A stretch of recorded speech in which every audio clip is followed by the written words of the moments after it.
Operation ಸಿಂಧೂರ ಹೆಸರಿನಲ್ಲಿ ಭಾರತೀಯ ಸೇನೆ ಪಾಕ್ ಮೇಲೆ ಪರಾಕ್ರಮವನ್ನು ಮಾಡಿದೆ. ಇದರ ಜೊತೆಗೆ ಬೆಂಗಳೂರಿನಲ್ಲೂ ಕೂಡ ಎಲ್ಲ ರೀತಿಯಂತ ತಯಾರಿ ನಡೀತಾ ಇದೆ.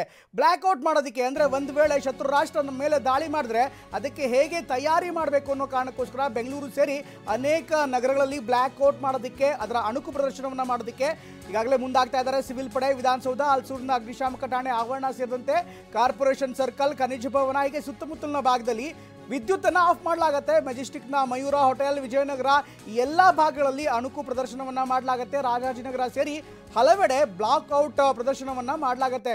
ಯಾಕೆಂದರೆ ಒಂದು ವೇಳೆ ದಾಳಿ ಆದರೆ ಅಂಥ ಸಂದರ್ಭದಲ್ಲಿ ಹೇಗೆ ಅದನ್ನು ಎದುರಿಸಬೇಕು, ಯಾಕೆಂದರೆ 5,000 ಮೀಟರ್ಗಿಂತ ಕಡಿಮೆ ಆಳದಲ್ಲಿ ಯಾವುದೇ ವಿದ್ಯುತ್ತನ್ನು ಕಾಣಿಸ್ಕೋಬಾರ್ದು. ಇದೆಲ್ಲ ವಿಚಾರವನ್ನು ಈ ರೀತಿ ವಿದ್ಯುತ್ ಇದ್ದಿದ್ದೇ ಆದಲ್ಲಿ ಅಥವಾ ಕರೆಂಟ್ ಇದ್ದಿದ್ದಂತೆ ಆದಲ್ಲಿ ಸಹಜವಾಗಿ ಟಾರ್ಗೆಟ್ಗೆ ಗುರಿ ಆಗುತ್ತೆ. ಈ ಎಲ್ಲ ನಿಯಮವನ್ನು ಅನುಸರಿಸಿದ್ರೆ ಆಗುವಂಥ ಡ್ಯಾಮೇಜ್ ಏನಿದೆ, ಡ್ಯಾಮೇಜನ್ನು ಕಂಟ್ರೋಲ್ ಮಾಡೋದಕ್ಕೆ ಸಾಧ್ಯವಾಗುತ್ತೆ. ಈ ಎಲ್ಲ ಕಾರಣಗಳಿಗೋಸ್ಕರ ಈಗ ಸೇನೆ, ಸಿವಿಲ್ ಪಡೆ ಎಲ್ಲರ ಮಾರ್ಗದರ್ಶನದಲ್ಲಿ ಈ ಒಂದು ಬ್ಲ್ಯಾಕ್ಔಟನ್ನು ಮಾಡಲಾಗ್ತಾ ಇದೆ. ಬೆಂಗಳೂರು ಸೇರಿ ಬೇರೆ ಬೇರೆ ಭಾಗದಲ್ಲಿ ಪ್ರಮುಖ ನಗರಗಳಲ್ಲಿ ಲೈಟ್ ಆಫ್ ಮಾಡೋ ಮೂಲಕ ಈ ಒಂದು ಮಾಕ್ ಡ್ರಿಲ್ಗೆ ತಯಾರಿಯನ್ನು ಕೂಡ ಮಾಡಲಾಗ್ತದೆ. ನೋಡ್ತಾ ಇದ್ದಾರೆ ಬೆಂಗಳೂರಿನ ವಿವಿಧ ಭಾಗದಿಂದ ಕಂಡು ಬರ್ತಾ ಇರುವಂಥ ದೃಶ್ಯ. ಬೆಂಗಳೂರಿನ ಹಲವೆಡೆ ಬ್ಲ್ಯಾಕ್ಔಟ್ ಅಣುಕು ಪ್ರದರ್ಶನವನ್ನು ಮಾಡಲಾಗ್ತಾ ಇದೆ. ವಿಧಾನಸೌಧ, ಹಲಸೂರಿನ ಅಗ್ನಿಶಾಮಕ ಠಾಣೆ ಆವರಣ, ಕಾರ್ಪೊರೇಷನ್ ಸರ್ಕಲ್, ಖನಿಜ ಭವನ, ಮೆಜೆಸ್ಟಿಕ್ನ ಮಯೂರ ಹೋಟೆಲ್, ವಿಜಯನಗರ, ರಾಜಾಜಿನಗರ ಸೇರಿ ಹಲವೆಡೆ ಬ್ಲ್ಯಾಕ್ಔಟ್ ಅಣುಕು ಪ್ರದರ್ಶನವನ್ನು ಮಾಡಲಾಗ್ತಾ ಇದೆ.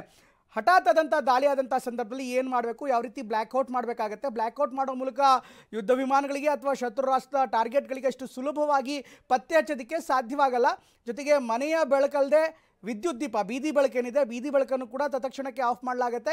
ಈ ಮೂಲಕ ಅಂದರೆ ಬ್ಲ್ಯಾಕ್ಔಟ್ ಮಾಡೋ ಮೂಲಕ ಗುರಿ ತಲುಪದಂತೆ ಆಗುವಂಥ ಡ್ಯಾಮೇಜನ್ನು ಕಂಟ್ರೋಲ್ ಮಾಡುವಂಥ ನಿಟ್ಟಿನಲ್ಲಿ ಎಲ್ಲ ಕ್ರಮಗಳನ್ನು, ಮುಂಜಾಗ್ರತಾ ಕ್ರಮಗಳನ್ನು ಕೈಗೊಳ್ಳಲಾಗ್ತಾ ಇದೆ. ಇವತ್ತು ದೇಶಾದ್ಯಂತ ಮಾಕ್ ಡ್ರಿಲ್ಲನ್ನು ಮಾಡಲಾಗಿದೆ. ಮಾಕ್ ಡ್ರಿಲ್ ಮಾಡುವಂಥ ಸಂದರ್ಭದಲ್ಲಿ ಹೇಗೆ ರೆಸ್ಕ್ಯೂ ಆಪರೇಷನ್ ಮಾಡಬೇಕು ಅನ್ನೋದು ಒಂದು ಭಾಗ ಆದರೆ, ಇನ್ನು ರಾತ್ರಿ ನಡೆಯುವಂಥ ದಾಳಿ ಸಂದರ್ಭದಲ್ಲಿ ಹೇಗೆ ಆ ಡ್ಯಾಮೇಜ್ ಕಂಟ್ರೋಲ್ ಮಾಡಬೇಕು, ಜೊತೆಗೆ ಬ್ಲ್ಯಾಕ್ಔಟ್ ಮಾಡೋ ಮೂಲಕ ಆಗುವಂಥ ದಾಳಿಯನ್ನು ತಡೆಗಟ್ಟೋದಕ್ಕೆ ಸಾಧ್ಯವಾಗುತ್ತೆ. ತಕ್ಕ ಮಟ್ಟಿಗೆ ಅವರ ಟಾರ್ಗೆಟನ್ನು ಮಿಸ್ ಮಾಡೋದಕ್ಕೆ ಸಾಧ್ಯವಾಗುತ್ತೆ. ಜೊತೆಗೆ ಹೆಚ್ಚು ಬೆಳಕಿದ್ದಷ್ಟು ವಿಮಾನಗಳಿಗೆ, ಅದು 5,000 ಮೀಟರ್ಗಿಂತ ಎತ್ತರದಲ್ಲಿ ಕೆಳಗೆ ಬಂದಂಥ ಸಂದರ್ಭದಲ್ಲಿ ವಿಮಾನಯಾನಗಳು ಅಥವಾ ಯುದ್ಧ ವಾಹಕಗಳು ಕೆಳಗೆ ಬಂದಂಥ ಸಂದರ್ಭದಲ್ಲಿ ಸಹಜವಾಗಿ ಪತ್ತೆ ಹಚ್ಚುವುದಾಗುತ್ತೆ. ಈ ಎಲ್ಲ ಕಾರಣಗಳಿಗೋಸ್ಕರ ಈ ಬ್ಲ್ಯಾಕ್ಔಟನ್ನು ಪ್ರಾಕ್ಟೀಸ್ ಮಾಡಲಾಗ್ತಾ ಇದೆ. ಈ ಒಂದು ಅಣುಕು ಪ್ರದರ್ಶನ ಎಲ್ಲ ರೀತಿಯಂಥ ತಯಾರಿಯನ್ನು ಮಾಡಿಕೊಳ್ಳುವಂಥ ನಿಟ್ಟಿನಲ್ಲಿ ಈ ಒಂದು ಪ್ರದರ್ಶನವನ್ನು, ಅಣುಕು ಪ್ರದರ್ಶನವನ್ನು ಸಿವಿಲ್ ಪಡೆ ಸೇರಿದಂತೆ ಪೊಲೀಸ್ ಇಲಾಖೆ ಹಾಗೂ ಇನ್ನಿತರರು ನೆರವಿನಲ್ಲಿ ಮಾಡಲಾಗ್ತದೆ. ದೇಶಾದ್ಯಂತ ಈಗಾಗಲೇ ಅಣುಕು ಪ್ರದರ್ಶನ ಆರಂಭವಾಗಿದೆ. ನಾವು ಬೆಂಗಳೂರಿನ ದೃಶ್ಯಗಳನ್ನು ನಿಮಗೆ ತೋರಿಸ್ತಾ ಇದ್ದೀವಿ. ಬೆಂಗಳೂರಿನ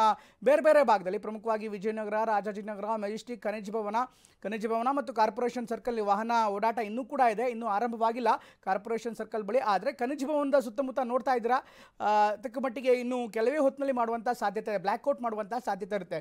ಅಫ್ಕೋರ್ಸ್ ಇವತ್ತಿನ ಮುಂದುವರೆದಂಥ ಟೆಕ್ನಾಲಜಿಯಲ್ಲಿ ಇವೆಲ್ಲ ಬೇಕಾ ಅಂತ ಅನೇಕರು ಕೇಳ್ತಿದ್ದಾರೆ. ಆದರೆ ಇರುವಂಥ ಪ್ರದರ್ಶನವನ್ನು ನೋಡ್ತಾ ಇದ್ದರೆ, ಇರುವಂಥ ಸಮಸ್ಯೆಗಳನ್ನು ನೋಡ್ತಾ ಇದ್ದರೆ ಪಾಕಿಸ್ತಾನದ ಕೇಪಬಿಲಿಟಿಗೆ ಇಂಥ ಸಾಧ್ಯತೆ ಇರುತ್ತೆ. ಅಂದರೆ ಅವರ ಬಳಿ ಅಂಥ ಅತ್ಯಾಧುನಿಕ ಟೆಕ್ನಾಲಜಿ ಇಲ್ಲ. ಹೀಗಾಗಿ ಇರುವಂಥ ಯುದ್ಧ ವಿಮಾನಗಳನ್ನು ಗಮನಿಸಿದ್ರೆ ಈ ಬೆಳಕಿದ್ದಷ್ಟು ಅವರಿಗೆ ಸಹಾಯ ಆಗುವಂಥ ಸಾಧ್ಯತೆ ಇರುತ್ತೆ. ಎಲ್ಲ ಕಾರಣಗಳಿಗೋಸ್ಕರ ಈಗ ಅಣುಕು ಪ್ರದರ್ಶನವನ್ನು ಮಾಡೋ ಮೂಲಕ ಜನರನ್ನು ಹಾಗೂ ನಗರವನ್ನು ತಯಾರು ಮಾಡೋ ನಿಟ್ಟಿನಲ್ಲಿ ಸರ್ಕಾರ ಮುಂದಾಗ್ತಾ ಇದೆ.